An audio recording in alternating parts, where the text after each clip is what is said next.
The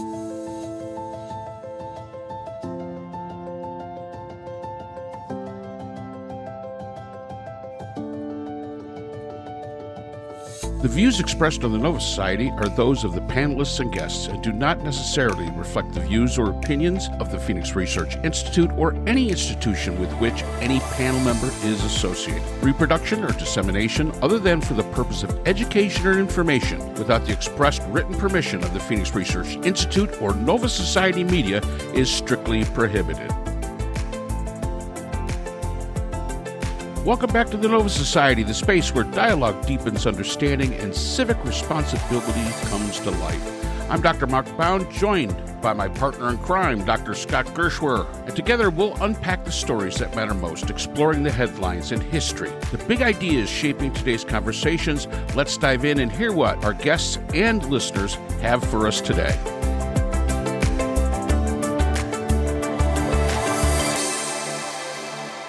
Today, the Nova Society is pleased to have as their guest Paul Musson, a professional investor for 25 years, managing $10 billion in assets, most of the time spent with Mackenzie Investments in Toronto. Today, Paul runs his own investment consulting firm, Paddington Capital Management, and publishes a free weekly blog, Political Economy, that discusses what's going on in the world in very easy-to-understand terms. Paul's book, Capital Offense, Why Some Benefit at Your Expense, was recently published and is also available on Audible. The goal in writing this book was to educate people about how the economy really works and thus empower them to demand positive change from our policymakers. His hobbies and pastimes include birding, cycling, and soccer. He is also a steam train enthusiast. Paul is married with 3 daughters and lives in the Toronto area. Scott is off for today, but welcome, Paul. Well, thank you, Mark. It's great to be here. Economics and fair, 2 words that generally do not go together very often. And I think that, maybe some of the ideas behind economics and fair might be changing considering what's going on in the world today. So what are your thoughts on all that? Yeah, so maybe first thing I'll say, you mentioned that you're a social scientist earlier. Well, as you know, economics is a social science. Absolutely. Right? It's not a natural science or a hard science like chemistry or physics. And so as a result, there are a number of schools of thought with respect to how an economy truly functions. And so obviously I have my own leaning and biases. I started off as an investor, not an economist. And then as I saw what was going on in the economy, what central banks were doing, creating more unfairness in the system, I started studying economics, so probably around 2006 or something like that. So when I started, I didn't really have any sort of economic school of thought that I had grown up with or studied or I was wedded to. So, and I do try to be objective as possible and approach things in an intellectually honest manner. So I'll just start off with that.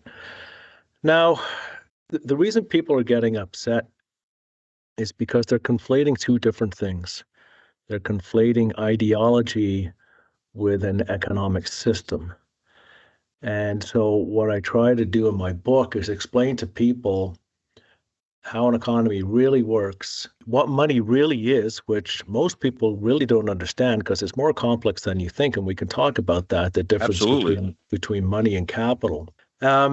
Once you understand how an economy truly functions and how you can get the most wealth creation, the most productive capacity or whatever, then you can impose, if you will, your own ideology on top of that, rather than trying to change economic laws to fit your ideology. This is where the trouble is starting. The economy has become increasingly unfair over the last, I would say, 25 years because of central bank interference in the economy, because in my opinion, they started focusing on asset prices rather than the mainstream economy. And my saying is that starting around 2002, the U.S. Federal Reserve sacrificed the mainstream economy on the altar of higher asset prices. Now, I don't believe that this is a conspiracy theory. I don't believe for one second that they deliberately set out to enrich the top 1% at the expense of everybody else. That's what's happened, and it was predictable, but I don't think that was their intent. I do think they're good people, but I think, they focus on short-term fixes. They focus on first order effect consequences of their actions rather than second and third longer term consequences of their actions. They can last longer than an election cycle. Sure. And your reputation is at stake as well. Absolutely. And so we are in a position, and I can explain exactly how all this happened, how we got here. Yep. And so the goal with writing the book, it's not a book about retribution. And I keep politics out of it because the issues transcend politics. It doesn't matter which party is in power, it's the same thing with respect to monetary policy and the mistakes that the government makes because they think it's actually good for the economy. It's not. Right. So people understand that the system increasingly is not working for them. Particularly for younger people, it's creating this generational divide. People, when they know the system's not working for them, but they don't understand how it's not working for them, it's natural that you look for someone to blame. And then it's very easy for Republicans to blame Democrats and Democrats to blame Republicans. And then that brings to the fore leadership that will satisfy that division, if you will. Right. And so I think it's really sad. Like, I live in Toronto, but my mom and her daughter live in Florida, and we're down there a lot. We've got a lot of friends down in Florida, and both Republican and Democrat, all beautiful people. Sure. But many of them can't talk to each other. And how are you going to fix the system when people can't even talk to each other? Yeah. So let me ask you this. I mean, here in the United States, a lot of people conflate the idea of the success of the stock market to the economy. Yeah. Is that part of the problem? Because, I mean, the stock market is a very limited group of people that really are, I mean, of course, everybody's got their 401ks that rely on the stock market, but those that make real true money off the stock market, but basically there's a very small percentage, maybe 10% of those very, very wealthy people, if that. Here in the United States, there is this misconception in my mind, and not being an economist, I'm just taking it from the politics standpoint of it, the misconception that the stock market is what is the measure of our economic health. And by all metrics that I can see, as far as the stock market's concerned, the stock market is more about emotion than it is anything else. I've always said, you bought into the company yesterday at $22. And then somebody came out with a news article that was not maybe flattering to that company. And now all of a sudden, it's only worth $10 a share. Yeah. The company is still the same as it was yesterday. Yeah. Nothing has changed. Yeah. So do you see that as being part of, I know you mentioned central banks and you've mentioned the Fed, but do you also see that kind of plays into it? It's a huge problem. So let me explain. But before I do that, to your point, those who it really affects, is a smaller percentage of the population. So these stats are from U.S. government. The top 1% of people in America own 50% of the equities and mutual funds. The top 10% own 87%. Jeez. The bottom 50% own 1%, right? So the stock market, and I have a few chapters in my book on the stock market, what it's supposed to be, and the role that it's supposed to play, and the role that it used to, still does to a large degree, but less than it used to. Now, the way a free market capitalist system is supposed to work, is that you're only supposed to benefit to the extent that you're doing something that somebody else benefits from. So you create capital someone else creates capital, and you fairly exchange that capital with each other. Now, it's not a direct exchange barter economy. We do an indirect exchange through the medium of exchange called money. That's where the trouble starts. We'll talk about that later. Yep. So my role as an investor, I thought I was playing a very important role, me and my team. We would take the hard-earned capital of Canadians who had saved some of their capital that they had fairly earned and allocate it to businesses around the world who would put that capital to the most productive use. They would create more capital. So there's more wealth in the economy. Mm-hmm. That pushes up their profit. That enables them to hire more employees and enables them to pay them more. And I'll give you an example of a great corporate culture company a little bit later on. Mm-hmm. So that rising profit signifies rising capital in the economy. That rising profit pushes up the share price of the company. And if most companies in the stock market are all doing that, creating capital, increasing their profitability, hiring more people, the world is wealthier, then a rising stock market is a symptom of more wealth being created in the economy. That's the way it used to be. But central banks started focusing on asset prices first and economies second. So rather than establish the conditions, rather than establishing the optimal interest rate for the most efficient allocation of capital, of productive capital, they started driving interest rates lower and lower to drive the values of stocks higher.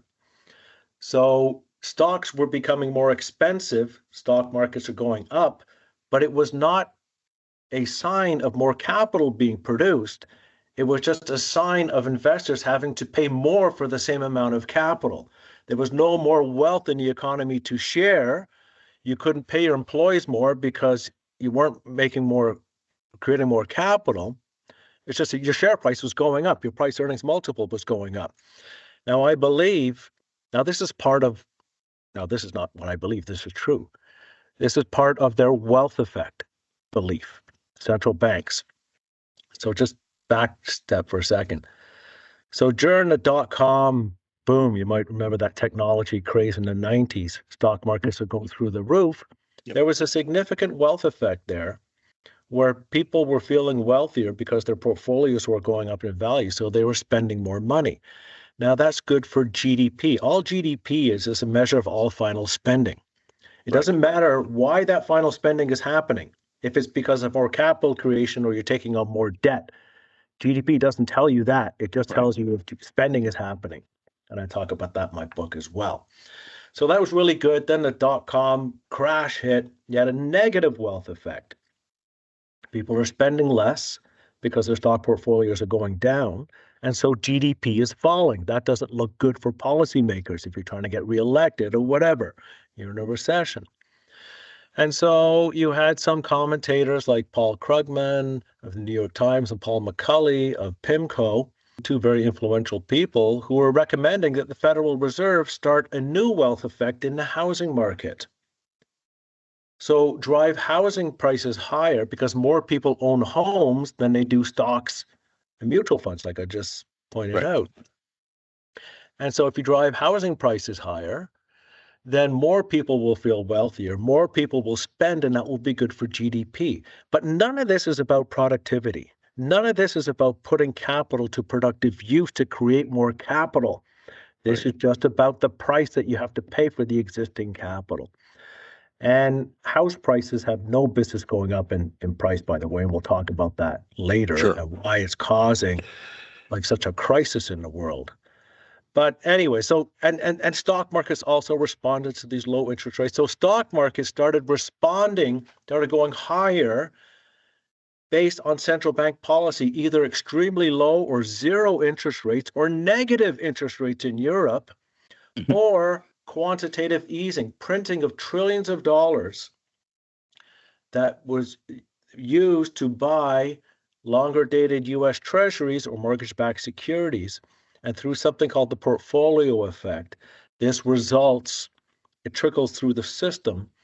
This results in stock markets going higher, which was the goal of the Federal Reserve.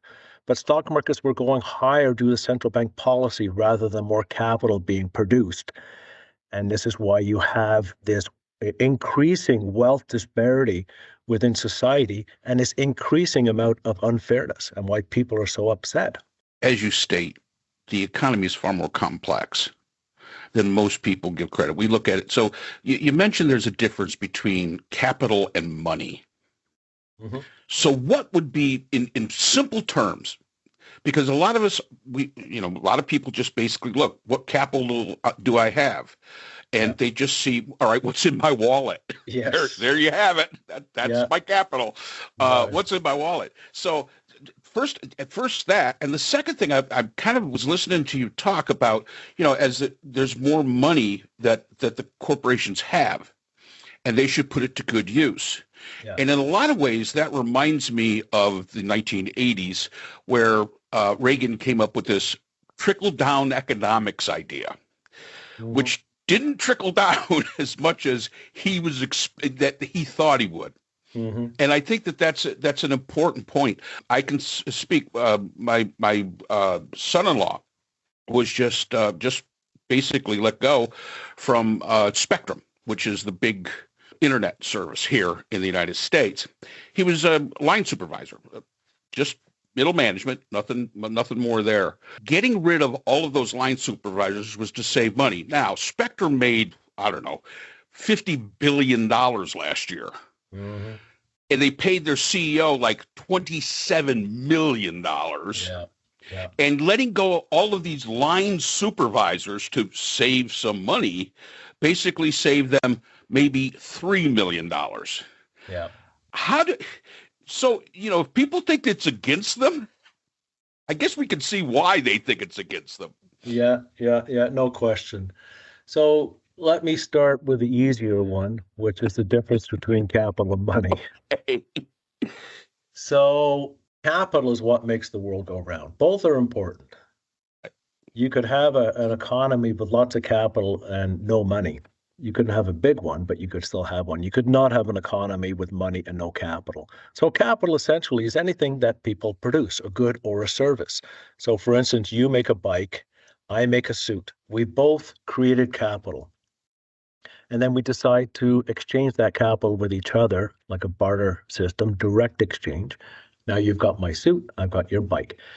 Importantly, this didn't come at the expense of anybody else. That's the way it's supposed to work. It's not supposed to be at somebody else's expense. It's supposed to be at somebody else's mutual benefit. So, but we don't do barter because you can't have a large economy with barter. So we use a medium of exchange, which is called money. So all the money is there for is to exchange all the capital that all of us are producing.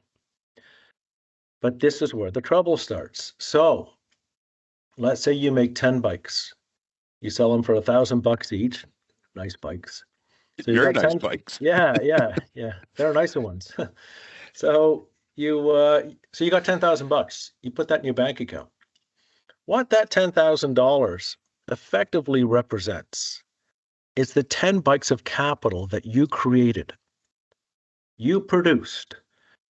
You're temporarily storing up those 10 bikes of capital in that $10,000. So you've got it in your bank account, and you're thinking, well, I'm going to save that until the end of the year. I'm going to go on a nice vacation.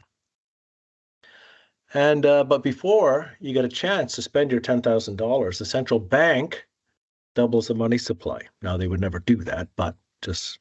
Sure. So they double the money supply. Now, when a central bank increases the money supply, they do not first create capital to obtain that money. They create that money out of thin air. That new money has no capital stored up in it, but it obtains capital as soon as it comes into the economy by extracting capital from the rest of the money already in existence. So as soon as that new money comes into the economy, it takes 5 of your 10 bikes from your $10,000 and puts it into the newly created money.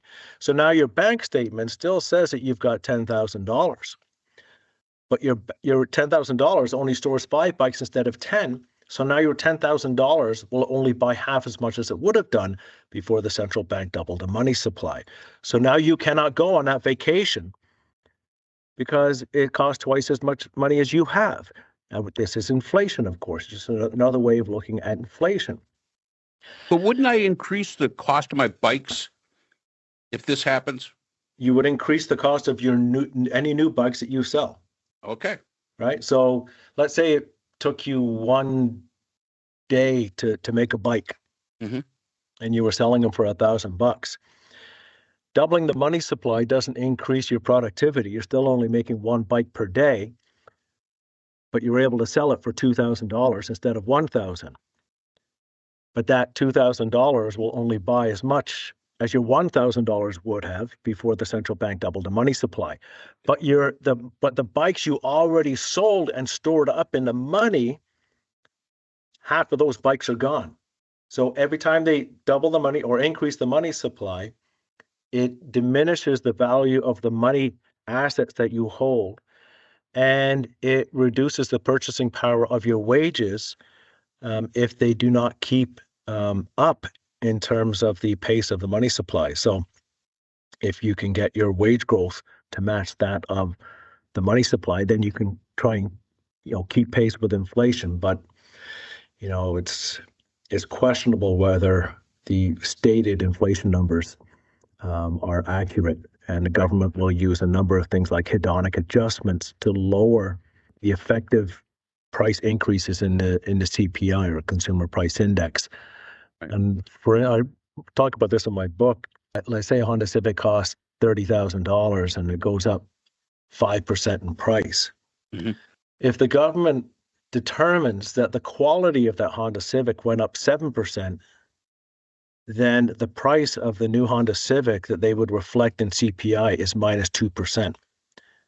So this Honda Civic went up 5%, but they're telling you it actually went down 2% because the quality went up.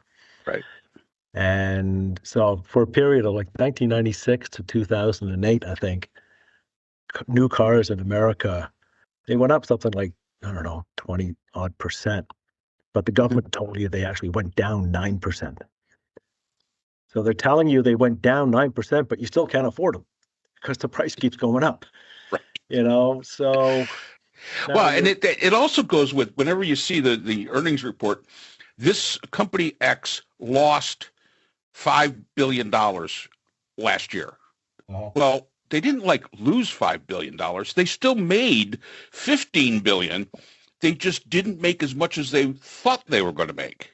But they frame it that this poor company was $5 billion in the hole. Yeah. And I think that, so many times, and that's why I think your book is very, very important, because it puts into plain, simple language a lot of the myths that we're told about the economy that have been drilled into us. This is what the economy is. Like your explanation of money. People, if they understood that would be great, as opposed to, gee, I'm looking at my wallet, I've got $5, what the heck? But and the idea that, as I said before, the economy is so complex. Do you think that's on purpose? I don't know, Mark, to be honest with you. There are some who do claim that things are made deliberately complicated, and I do mention that in my book. Right. And I do quote John Kenneth Galbraith, and he was a left-leaning economist, and I have a quote from him saying that, he said that money, the concept of money was made deliberately complex, so people would not understand it, so people would not have a voice. This is the reason I've written a book. Is, I use very simple, easy to understand language. I use analogies. Because the only way we're going to change things is if the people demand it. There's this old saying that the people always get the government that they deserve. Absolutely. We say that a lot here at the Nova Society. Yeah, well, yeah. Yeah, you voted for them, so shut up. Well, that's right. Or you didn't vote, so still shut up. Well, yeah. Oh, yeah. So, but a few things on that. First of all, it's only true for the majority who voted, not the minority. It's only true if the government actually does what they said they were going to do. And it's only true if you actually understand what's going on so you can demand accordingly. And so we are demanding something very different from our policymakers because we've all become convinced, because it's fun to be convinced that we can have our cake and eat it too, that we don't have to make the hard decisions. So a perfect example is Social Security in America, which by 2033, on the current path, it will be insolvent. So this is just the math. These are the numbers. But then people get so angry at the numbers and nobody wants to do anything because it's political suicide. So if one side, if the Democrats say we're going to do something about it, the Republicans say, well, no, we won't. We'll keep it going and vote for us, and vice versa. Right. It's political suicide to do the right but difficult thing these days. And so by educating people with respect to how an economy really works, the difference between capital and money, if you take out more from the system than you put in, it's coming at somebody else's expense. No ifs, ands, or buts about it. And I'm not anti-government. I'm not anti-welfare state. I mean, I'm in Canada, we have social medicine and stuff like that. It's just a question of degree. Let's not kid ourselves. And, it's or a number of economists have likened this to getting angry. So people get angry at the laws of economics. It's like getting angry at the law of gravity or blaming gravity for plane crashes. No, it makes no sense to do that. So let's just understand what's going on here. And I think with understanding comes much more empathy as well, where you understand what has motivated people, the pressures that certain people, both sides, are under, why they made certain decisions. More empathy comes with that. And I do believe that I have great faith in people. I think most people are good people. There are exceptions. Of course. But most people are good people and they want to see other people succeed and do well and be happy. And I'm 64 now, and we are in a situation where, for the first time in modern history, the next generation is going to be worse off than the one that preceded it. This is a terrible legacy to be leaving our kids. Yep. And I want to try and fix it. Yeah. You talk about educating, and we're going to promote this book big time because I really do think that this is an important step for people to really start understanding and for actually getting, the information in a way that can be understood. And as I said, I started listening to it last night, got through the first 2 chapters, and even I was like, oh, okay, I get this. This makes sense to me. Well, and one of the things that we've talked about here on the Nova Society many times is education, because it always starts there. And one of my biggest pet peeves is that in grade school and high school, we don't teach a kid how to manage a credit card. Mm-hmm. We don't teach a kid how to take care of a checking account. We don't teach a kid the difference between capital and money. We're too busy, the old Horace Mann way of doing things. We're going to teach, reading, writing, and arithmetic, which are important, there's no doubt, but we don't teach them those life skills. So do you think it would help if we started putting into curriculums, not only in the United States, but Canada and everywhere else, this idea of fundamental economics that gives young people the skills and knowledge to be able to make a change to the system? Because I think you talk about changing the system, and I think many people of my age, our age, and maybe my children's age do not understand that they can change the system. Yeah. Because they've been kind of like inundated with this. Absolutely. I mean, when people, again, because people are so smart, once they really understand, and you have this groundswell movement, it becomes very powerful. And policymakers will then do the difficult but right decisions because they want to. It's not that policymakers want to make the world a worse place, they're just prevented from making a better place because we believe that we can get something for nothing. Well, and I think they don't. I think a lot of the policymakers, I don't know in Canada, but I know here in the United States, I don't think they understand it either. Absolutely. 100%. 100%. Now, you mentioned, would it be a good idea to start teaching this to, younger people in school? Well, yes and no. So if they were, well, again, it's arrogant on my part, but if they were teaching my view of economics, I think it would be a very good thing. I've lived my life, I have a free blog, weekly blog. At the end of the blog, I always end with be free and do no harm. If everybody attempted to do no harm every day of their lives, it's really hard not to make the world a better place. You focus on that, and then you can focus on what good you can do. But those two are the first, that's a starting point. And so I've lived my life with this attempt to do no harm, not be a burden either financially, physically, or emotionally on those around me. It's not easy, It's not easy. And then but if in school they just started reaffirming these economic myths, then I think it would make the world an even worse place. So yes and no is my answer to. Now, earlier you asked about, your son was fired or laid off, Yes, probably. laid off. Yeah, laid off. And, and I talk about this in my book as well, about good corporate culture companies and bad corporate culture companies. Bad corporate culture companies are those who focus on profit and their share price first, and customer and employees second. Now, successful, great corporate culture companies, in my opinion, are those where all constituents of the business model are succeeding.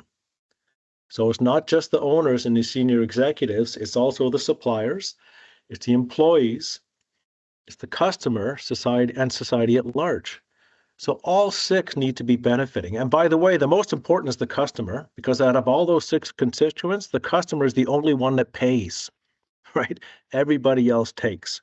Right. Now, great corporate culture companies are often run by the founders, because entrepreneurs, when they start a business, they've done every job in that business. And as it grows, they have to hire more and more people, professional managers, whatever. And so when employees in their company are struggling with something, the CEO, who was the founder, he or she has a lot more empathy for what they're going through because they've done that job. They know what it's like. Long hours.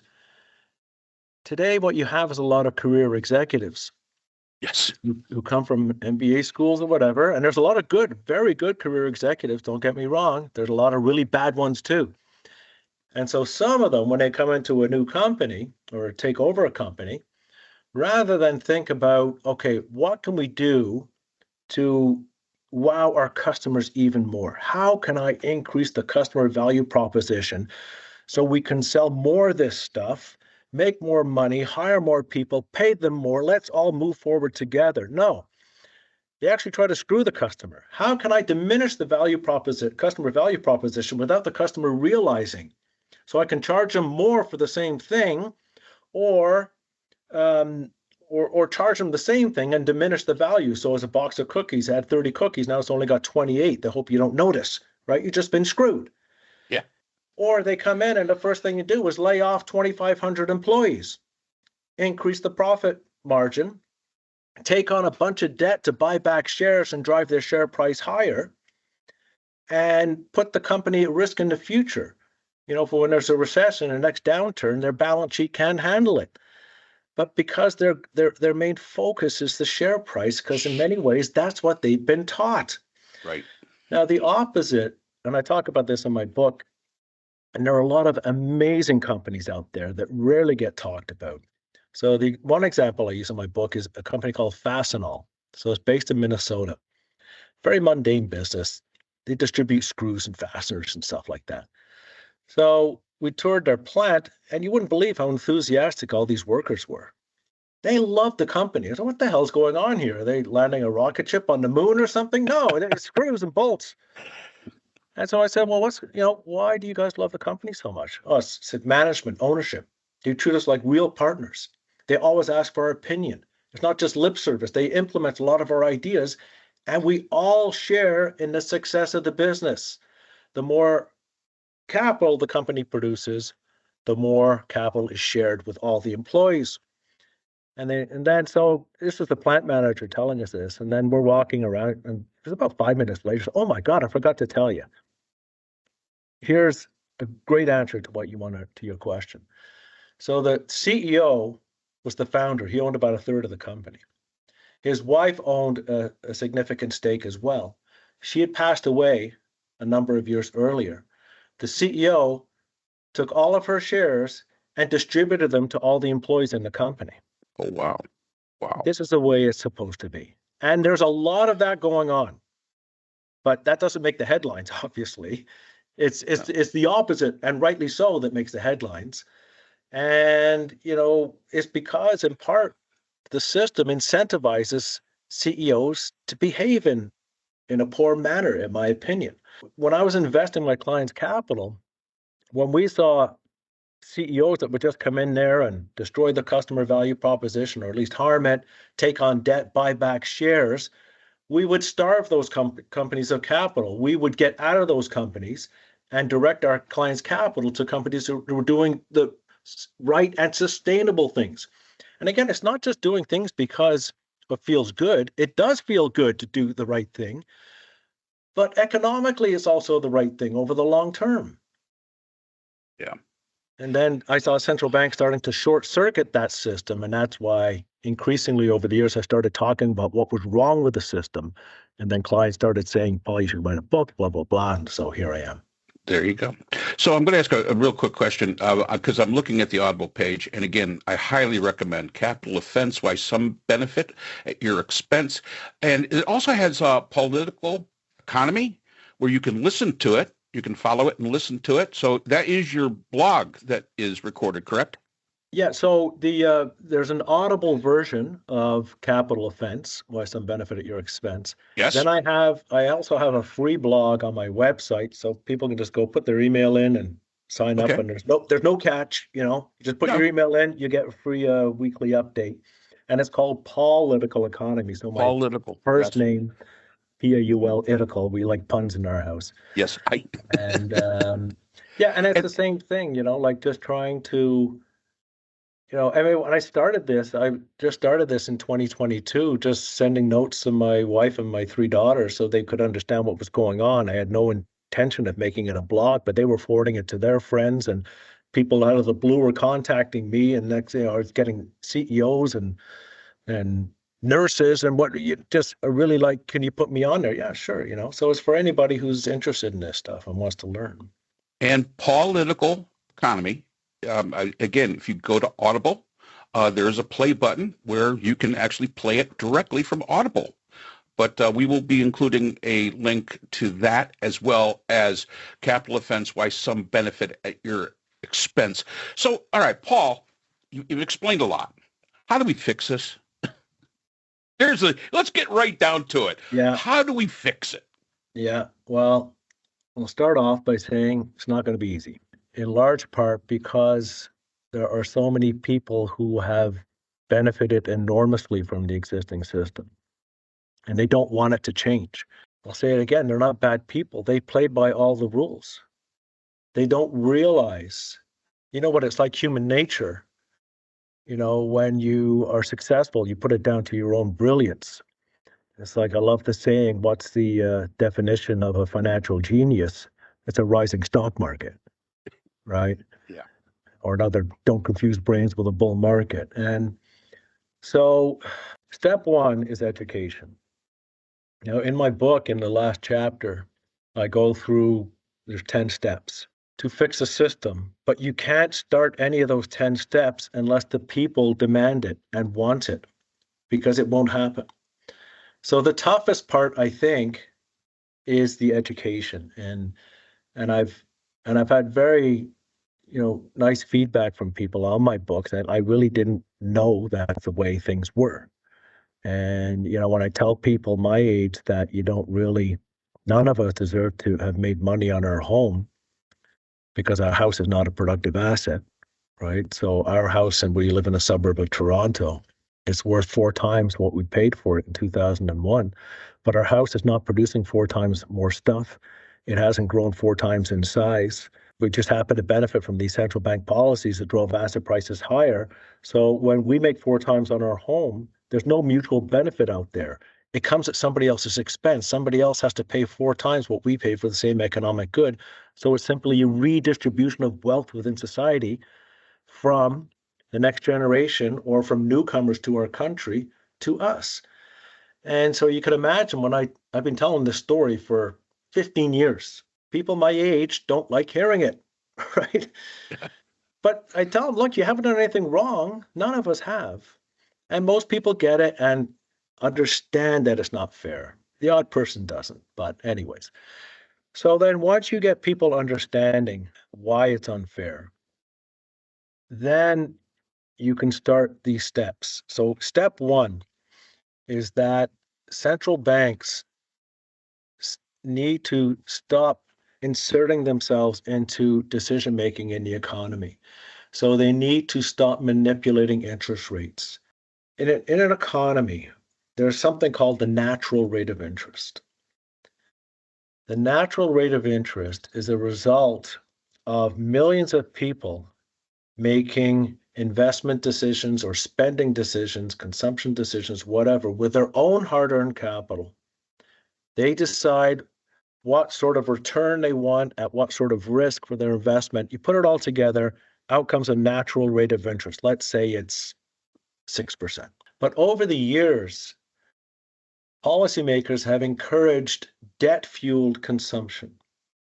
Now, earlier we talked about GDP, which is a measure of all final spending, and that if final spending is growing because companies are putting capital to productive use and increasing capital. So if you're making more and more bikes, you're giving yourself the wherewithal to go out and spend more and more money because it's the creation of your capital that's giving you the wherewithal to spend and contribute to GDP. But if you're going out there and spending because you've decided instead of making bikes, I'm just going to borrow money, well, it's still the same impact on GDP, but it's not sustainable because you're doing it through debt rather than the creation of capital. And so policymakers have encouraged debt-fueled consumption because they think consumption is the fount of all economic prosperity. It's not. It's saving and investment, which we can talk about. So they encourage debt-fueled consumption. But then people get to the point where they can't service any more debt. And so policymakers lower interest rates so you can service more debt. And that's what people do. They respond, they borrow more money, they start spending. Policymakers think mission accomplished. Look, GDP started growing again because we lowered interest rates. Well, then they're tapped out again on debt, so they have to lower interest rates again further. This is called the neutral rate of interest. The neutral rate of interest is the rate of interest that allows for steady growth in the economy without resulting in inflation. But every time they lower that neutral rate that is needed to go lower and lower because there's more and more debt in the economy, it takes the rate further and further below the natural rate of interest, which is that which results in the most productive economy. There's an economist of the Austrian School of Economics called Ludwig von Mises, and he has what I think is the best line in economics. He said that policymakers can deny you the right to receive the natural rate of interest, but they cannot eliminate its existence. So they can take interest rates down to zero, and when you put your money in a bank, you get nothing on your savings. But they can't eliminate the fact that 6% interest is the rate that results in the most productive economy, that results in the most wealth creation for everybody. So to stop distorting, James Grant, he's a fixed income commentator. He says that the interest rate is the most important price in the economy. And I would agree with him. And it's steadily distorted by central banks. Again, not a conspiracy. They think they're doing the right thing for the most people, but it's very harmful. Yeah. The second thing would be to stop increasing the money supply at such a rapid rate. Now, another myth is that an economy needs inflation to grow. No, it doesn't. Inflation, so in the last 30 years of the 1800s in America, the money supply grew at a very slow rate, just over 4% per annum. But there was an explosion of productivity. So the amount of stuff being produced in the economy was growing faster than the money supply. And so the money price of things was steadily falling for 30 years. That's called good deflation. So even if you were on a flat wage, you were becoming wealthier every year because your flat wage was buying more and more stuff because the prices kept going down. That is the natural state of an unhampered economy. That's the way it's supposed to work. So when companies invest in their business, they become more productive. They can produce the same amount of stuff at a lower cost. They increase their profit margin. That attracts competition. Others come in, they want some of that profit, and they compete that profit away through lower prices. And the ultimate beneficiary is the consumer. That's what's supposed to be happening. But it doesn't because the money supply consistently grows faster than the amount of stuff being produced in the economy. And that results in inflation, which is good for governments because governments are the biggest debtors. And when you have inflation, it reduces the value of the debt. Yes. So, yeah. Yeah, that believe it or not, that makes total sense. Which is for me is kind of amazing. So I'm gonna. This is probably going to be a dumb question. So we talked about a little bit about GDP, and that's how much money is spent at the end. Yeah. Should that be divided out by how much money is spent that is debt incurred compared to debt free? I think it would. I mean, it's a very interesting question. It would. I'd love to see that number. I would too. I mean, You know, when you think about it, okay, this is what you spent, but did you spend it because you had the capital, or did you spend it because of debt? yeah, no, exactly. And and and again, there's nothing wrong with debt. You know, No, as long as the debt is used either because you're putting it to productive use, such that you can give yourself the wherewithal to pay it back later, or for a house, obviously, you know, most of us don't have the kind of money where we can pay cash for a house or a car. But you know, if you're using debt for daily consumption, you know, that's going to catch up with you really absolutely. quickly. Yeah. And unfortunately, many people feel they have no choice these days. We always want to leave our children a better society than what we came into. And I can remember when I was much younger, when you put money into a bank and you had a savings account, that savings account maybe gained you 4% interest. Yeah. Today, that's unheard of. Yeah. I That, know. you know, 0.25% interest. I know that what you were mentioning about house prices, and in our house, which we bought in 2010 here, is about worth three times more than what we paid for it. Mm-hmm. The last car I bought cost more than what my parents paid for their house in 1967. I Yeah. mean, it's like insane. Yeah. And you know, that's why, getting a handle on this is so very, very important, because we are really leaving the next generation.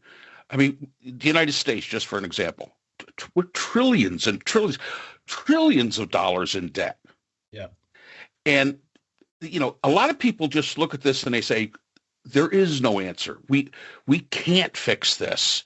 It is the way it is. And I really do think that, we have a defeatist attitude when we talk about economics, but mostly because something that you brought out continuously is because we have the lack of education. That's my belief. If we were educated, if we understood, it's almost like we're playing Monopoly without knowing the rules. Exactly. And you sit back and you look at this and you say, it can't be this way, but it's what we have been, it's been just beaten into us that this is the way that it is. Exactly. And to combat that would be a tall order. You're right. It's not going to be easy. It's not going to be easy at all. And maybe we as people in democracies would stop voting against our own best interests. Exactly. because we Exactly. do that. No, you're exactly right. And you know, and I should point out like one more step of the 10 steps that Please. I outline in I my will book. get to the final chapter Yeah, sometime. I will okay. get No, to there by the end of the week. oh, that's great, Mark. Thank you. Yeah, I'll just mention one more, and that is that Wall Street needs to know that the central bank and thus taxpayers are not going to come to their rescue anymore. This is a big issue. So they've been rescued so many times over the years, and then spectacularly in 2008, 2009, it creates massive moral hazard. Wall Street knows that no matter what they do, the Fed will come to their rescue. So it just encourages more and more debt or leverage speculation in the markets because they know that the Fed feels they have no choice. So they'll either print money or there will be capital injected into banks or whatever. But one way or another, this comes at taxpayer expense. And, increasingly, I mean, another measure that I have is that the finance industry needs to shrink as a percentage of the economy. And so does government, by the way. I'm not anti-government, but government is too big. Government spending has exploded as a percentage of the economy over the last 60, 70 years. And so government, very necessary. Finance, very necessary. But for the most part, we don't create any capital. We are facilitators of the creation of capital in the private sector. And the larger the finance industry becomes, then the greater the weight on the backs of the real economy, of the people who are trying to produce the capital. And so increasingly in the finance sector, rather than the mutual benefit, you're making money at the expense of other investors. So some hedge funds are making a fortune, others are losing a fortune, but there's no capital being created, you know. Right. And I kind of liken it to like a big game of poker. So at the poker table, there's no capital created at the poker table. Capital is redistributed. And at the end of the game, you end up with one winner and a bunch of losers. And increasingly, that's how people are feeling about our economy. And they're right to feel that because increasingly that's what's happening. I mean, here in the United States, we're very big on being anti-socialism.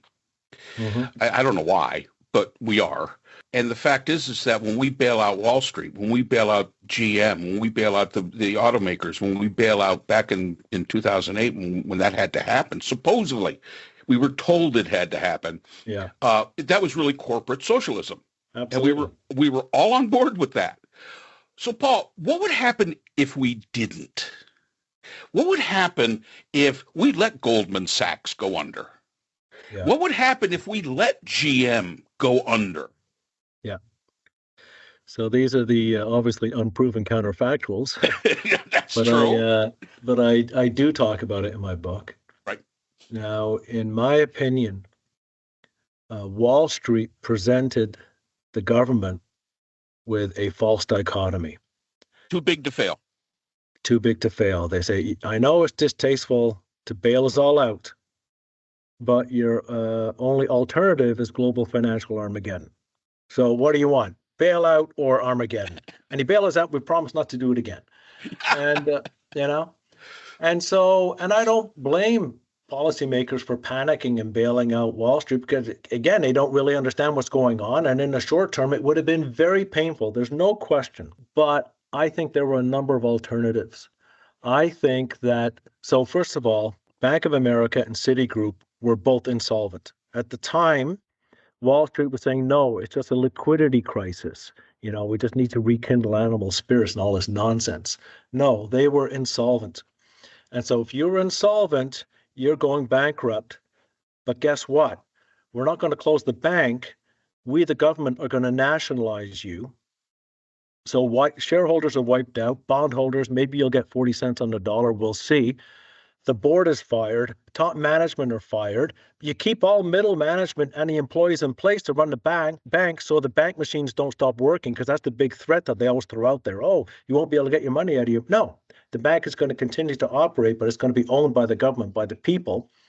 And then over the next 3 years, we're going to fix it. We're going to break those banks up into smaller entities. We're going to separate commercial banking from private investment banking and from stock trading and research and all this kind of stuff. And then we'll refloat them publicly listed, and they will never be in a position to hold the world ransom ever again. That would have been my solution. Now, it would have been very painful, and I could have accepted the first bailout, although it was really distasteful because you don't know what would happen. But then, and they did quantitative easing, printing money to buy assets, drive asset prices higher. But then when they started doing QE2, QE3, more printing, this quite clearly became about the stock market and not about the broader economy. And that, for me, that was the real turning point. That was the point of no return, if you will. So, long answer to your question, they didn't have to bail out Wall Street. It would have been painful, but it would have been painful because the Fed had established the conditions for all this to happen in the first place. An example I use in my book, an analogy, is if you've had a successful career or something, and then all of a sudden your gut doesn't feel good. You go to the doctor. The doctor says, "Oh, bad news, you've got this massive tumor." Now, the good news is I can operate and I can save you, but serious rehab. It's not going to be a lot of fun. For 18 months, you're not going to be able to work. So economically, it's going to be very tough for you. And there's going to be contagion. That's another excuse they gave for bailing out. They didn't want the contagion to happen. Your family members are going to have to tighten their own belts because you're not going to be able to work. Just no fault of their own. So you're about to go into surgery because 18 months later, you'll be healed. And all of a sudden, a central banker walks in and he's got these magic pills. And he says, forget the surgery. You take one of these pills and you'll feel like $1 million the next day, right? The impact of the bailout is immediate. Stock market soar, everybody's happy. And the doctor tells you that the pills are free, don't cost anything. And then you ask the doctor, say, well, will the pills cure my tumor? And the doctor says, well, no, not directly, the central bank doctor. They won't directly cure your tumor, but you'll feel so good, there'll be a health effect instead of a wealth effect, right? There'll be a health effect. Your body will cure the tumor all on its own. Well, this sounds great. So you take one of the pills, you feel like $1 million, just like they said, go back to work the next day, making more money than ever. The bailout worked. 9 months later, you feel that pain in your stomach again. You go back to the first doctor. Well, guess what? Not only is the tumor still there, but it's bigger. I can still operate and save you, but instead of 18 months of rehab, it's now 3 years of rehab. So it's that much more difficult to make the right and necessary decision. So you're about to go in for the surgery and you kick yourself. You say, I knew I should have dealt with the problem back then, but I let this guy convince me to take the easy way out, that I was special, that I was entitled, all this nonsense. Right? So, why didn't I do it? So let's do it. About to go for surgery. Central bank doctor comes back. He's got the QE2 pills. These are bigger. That was the problem. The pill just wasn't big enough. Right? And then you're back there 9 months later for the QE3 pills with 4 years of rehab, whatever, because the pills and the bailout deal with the symptoms, not the cause. Not the cause. And by the way, socialists are very right to be angry at what is happening in the system. But in my opinion, they've misdiagnosed the patient. Right. And so they will prescribe the wrong medicine, which will make things even worse. Will make things fairer.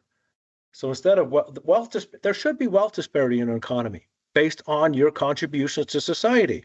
Yes. Right? That's it. All things are not equal. No, exactly. And you want equal opportunity. Right. But if I decide I want to sit at home and watch birds all day rather than make bikes, then I'm not going to have as much capital as you. What's wrong with that? Now, the opportunity issue, that's a big issue. That's definitely not fair. And that's something that I talk about in my book. But wealth disparity, let's say, should be here. Instead, it's like this. this is so wrong. It's increased significantly over the last 40 years or so. With socialism, wealth disparity would be here, but we'd all be way down here. You know, so good intentions. Right. We'd all be equal, but we'd all be less well off, you know, Yeah. in my opinion. Yep. A lot of things to think about. Paul Musson, thank you for joining us here on the Nova Society. I'd love to get you back, especially after I finish your book. Well, And we're going to be promoting this to all our listeners, to our subscribers. And I'm sure that once they get into this book, I think they're going to enjoy it. And we're going to get questions for you. So that means awesome. Because I'm not going to try to answer these things. No, that's not my thing. But I would love to get you back maybe a month or so and be able to talk about. And I will, as I said, I will get through the entire book. I found it very interesting. And I have to admit, yes, economics is is a social science. But for somebody that really deals with social political conflict, economics really isn't my thing. A little too much math for me. That was kind of the thing. A little too much math. But I think that, I was reading this and I'm thinking, wow, this makes immense sense. I mean, it's like, wow, okay. And this is only 2 chapters. And I'm sort of going, wow, this really makes a lot of sense. So Paul Musson, thank you very, very much. The book is Capital Offense, Why Some Benefit at Your Expense. It is available on Audible.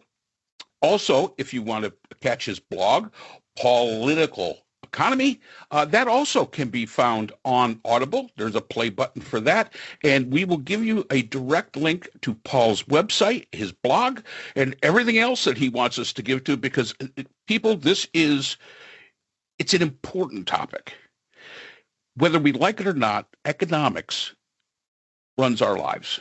And we need to understand it. And I think we have the perfect persons to be able to explain all that to us. Thank you, Paul. Thank you so much, Mark. This has been a lot of fun. And that's all the time we have for today's episode. The Nova Society is a production of Nova Society Media, a division of the Phoenix Research Institute. We want to thank our production partners, Buzzsprout, who hosts the Nova Society, Audacity, our editing team, Apple Podcasts, the largest source of podcast and music online, Spotify, the most popular platform for the Nova Society, and iHeartRadio, your destination for all things music and podcasting. The Nova Society is available on all of these and other quality platforms listed in our description. And most importantly, we want to thank you, our listeners.